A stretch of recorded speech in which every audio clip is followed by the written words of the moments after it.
नमस्कार, स्वागत है आप सभी का आपके पसंदीदा कार्यक्रम डॉक्टर कांचन नेगी शो में, जिसका उद्देश्य है देश विदेश से विभिन्न क्षेत्रों में उत्कृष्ट कार्य कर रही शख्सियतों और संस्थाओं को आप सभी से रूबरू कराना।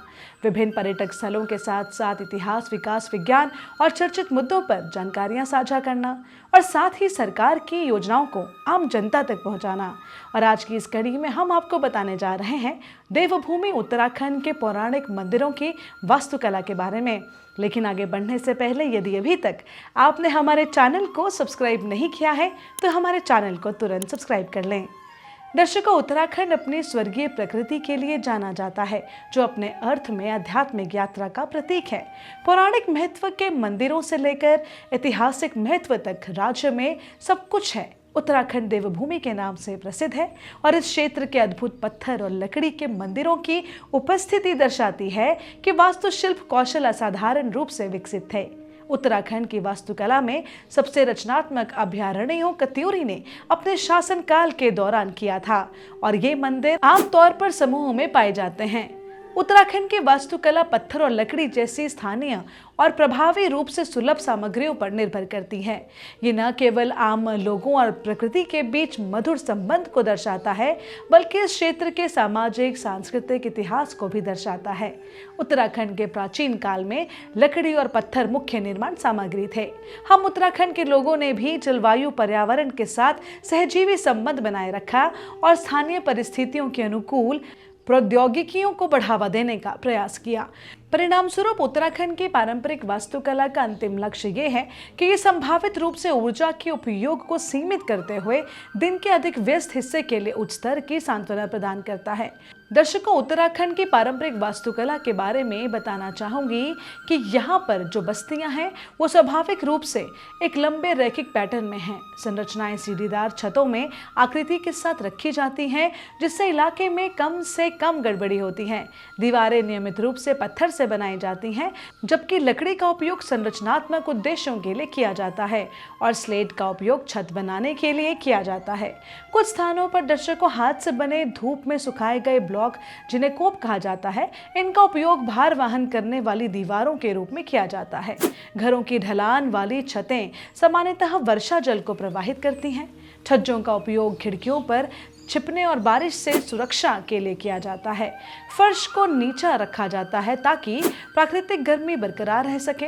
इसी तरह की व्याख्या के लिए दरवाजे और खिड़कियों की ऊंचाई बहुत कम रखी जाती है। मिट्टी और गोबर का उनके इंसुलेशन गुणों के कारण बहुतायत से उपयोग किया जाता है। दर्शकों, कुमाऊं क्षेत्र की वास्तुकला शैली की यदि बात करें तो यहाँ इमारतें पत्थर और लकड़ी से बनती हैं और इस क्षेत्र की संरचनाओं की ट्रेडमार्क विशेषताएं हैं। दीवारें पत्थर से बनी हैं, जबकि फर्श को लगातार इंसुलेशन रखने के लिए लकड़ी के बोर्ड या मिट्टी से तैयार किया जाता है। आंतरिक स्थानों का संगठन वे असाधारण तत्व हैं जिसे ये संरचना मेज पर लाती है। स्लेट की छतें और विस्तृत लकड़ी की नक्काशी संरचनाओं के डिजाइन में एकता लाती है।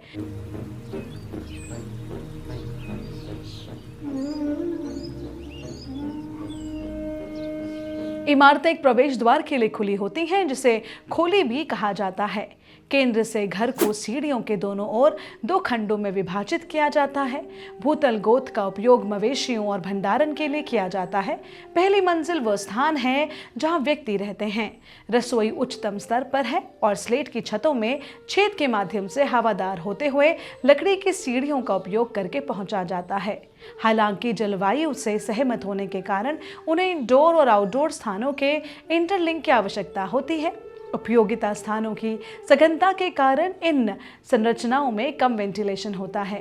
दर्शकों, गढ़वाल क्षेत्र की वास्तुकला शैली की यदि बात करें तो यहाँ पे घर आमतौर पर किसी तीर्थ स्थल के रास्ते में जल स्रोतों के करीब पाए जाते हैं और ठंडी हवाओं से बचाते हैं।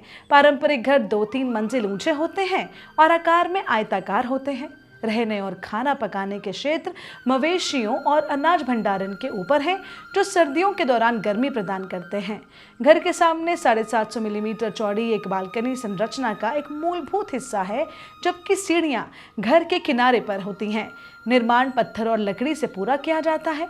फर्श और छतें लकड़ी के बोर्डों का उपयोग करके बनाई जाती हैं, जबकि बीम और कॉलम जटिल नक्काशेदार लकड़ियों से बने होते हैं, जो इंडोर को एक स्टाइलिश स्पर्श देते हैं। इन घरों में एक अनाज भंडारण क्षेत्र होता है जिसे कोठार कहा जाता है, जो निवासियों की समृद्धि का प्रतिनिधित्व करता है।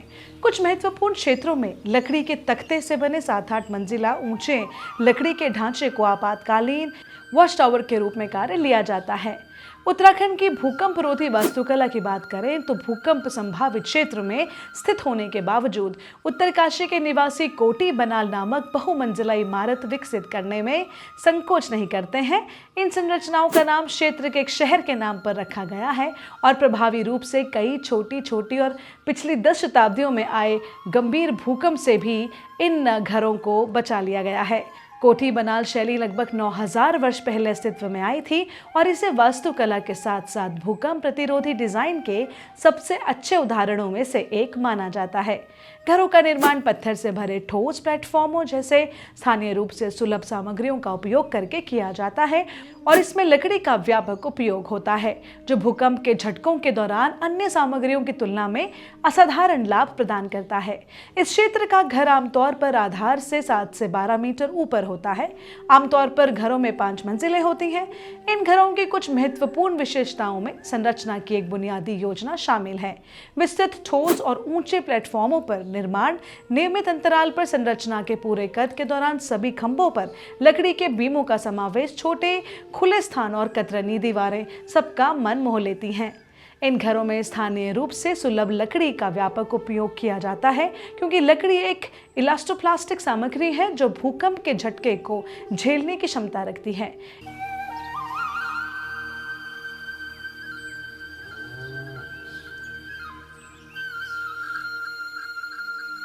दर्शकों, उत्तराखंड की मंदिरों की बात करें तो भारत के किसी भी हिस्से में मंदिर वास्तुकला को इतिहास के पन्नों पर छाप छोड़ने के तरीके के रूप में वहां के शासकों और प्रशासन करने वाले व्यक्तियों द्वारा लगातार संरक्षण दिया गया है।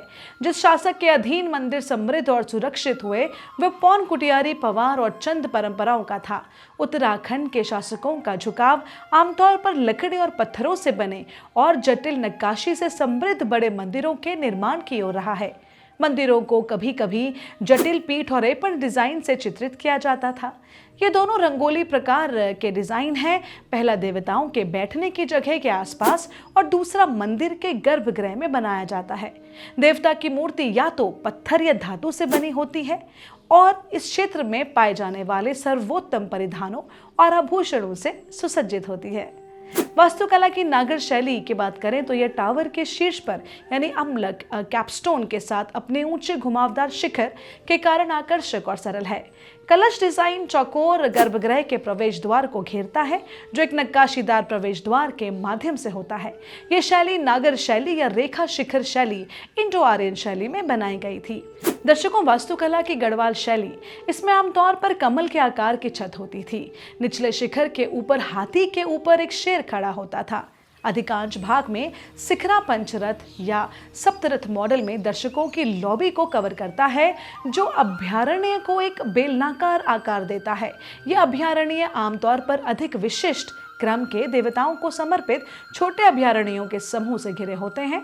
लकड़ी शैली का मंदिर की बात करें तो यहाँ चारों ओर प्रचुर वनों को देखते हुए प्राचीन मंदिर लकड़ी के बने होते थे। उत्तराखंड के लकड़ी के मंदिर नष्ट हो गए हैं, इसीलिए लकड़ी के मंदिरों के स्थान पर पत्थर के मंदिर बनाए गए हैं।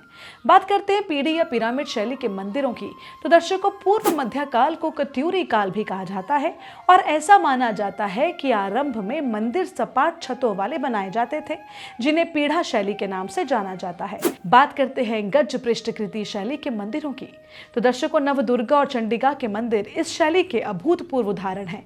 ऐसा देखा गया है कि गज पृष्ठकृति मंदिर शक्ति की विभिन्न अभिव्यक्तियों को समर्पित है। इन मंदिरों का तहखाना ढोलकर आकार में बनाया गया था। अभयारण्यों की भव्यता को बढ़ाने के लिए इन मंदिरों को ढोलकर का आकार दिया गया। इस शैली के मंदिर दक्षिण भारत में अधिक पाए जाते हैं। तो दर्शकों, फिलहाल ये था हमारा एपिसोड उत्तराखंड के पौराणिक मंदिरों की वास्तुकला के बारे में। मुझे उम्मीद है आपको हमारा ये एपिसोड हमारे बाकी अन्य एपिसोड्स की तरह बेहद पसंद आया होगा और इस उम्मीद के साथ कि डॉक्टर कंचन नेगी शो की टीम फिर हाजिर होगी अगले शनिवार रात 9 बजे सिर्फ उत्तराखंड हेरिटेज मीडिया पर। चलते चलते कहना चाहूंगी, कोदू छंगोरा चीणा कोड़ी उत्तराखंड के खाद्यान्न है। ये थाती है वीर जवानों की, आंदोलनकारी की जननी है। ढोल नगाड़े दमुआ हुड़का उत्तराखंड के है सुरताल। रासो तांदी झुमेलो छपेली से झूमता है सारा संसार। बसंत फुलदेई कुंभा हरेला उत्तराखंड के हैं त्योहार। दूर दूर से आते हैं लोग नंदा यात्रा और हरि के हरिद्वार। सुमन केसरी जीतू माधो वीरों की थात है उत्तराखंड। जिया रानी तीरू रौतेली और गौरा पर गर्वित है उत्तराखंड। नमस्कार।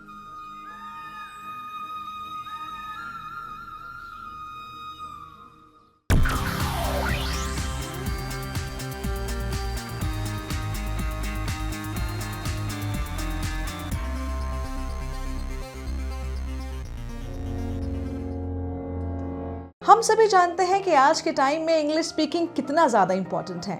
तो क्या आप भी इंग्लिश सीखना चाहते हैं, फर्राटेदार इंग्लिश बोलना चाहते हैं, अच्छे अंग्रेजी के मुहावरों के साथ साथ आम बोलचाल में भी अंग्रेजी का प्रयोग करना चाहते हैं, अपने कॉन्फिडेंस और व्यक्तित्व यानी पर्सनालिटी का विकास करना चाहते हैं, या अपने अंग्रेजी लेखन को और बेहतर बनाना चाहते हैं, या फिर प्रोफेशनल कम्युनिकेशन स्किल्स सीखना चाहते हैं, आप स्कूल, कॉलेज या कॉम्पिटिटिव एग्जामिनेशंस के लिए इंटरव्यू स्किल्स और ग्रुप डिस्कशंस में पारंगत होना चाहते हैं, तो चाहे आप विद्यार्थी हैं, वर्किंग प्रोफेशनल या house maker, we are here to make your communication skills way better. Summer batch के लिए संपर्क करें doctor Kanchan Negi, founder Ebullient English International Institute, Dehradun.